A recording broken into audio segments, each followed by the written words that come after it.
Now I'll show you how to peel the garlic. First, remove the 4 cloves of garlic from the base, and we'll discard this. And to get the skin off easily, you shouldn't have to struggle with garlic skin.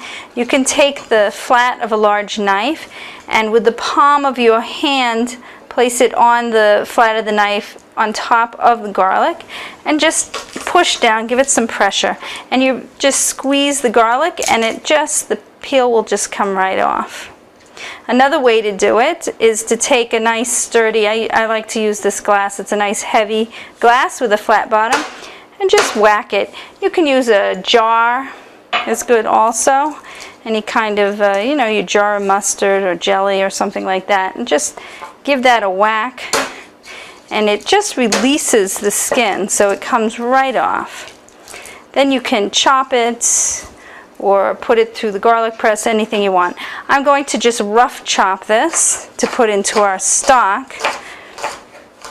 Okay. And then we'll chop up the rest of the vegetables, just a rough chop.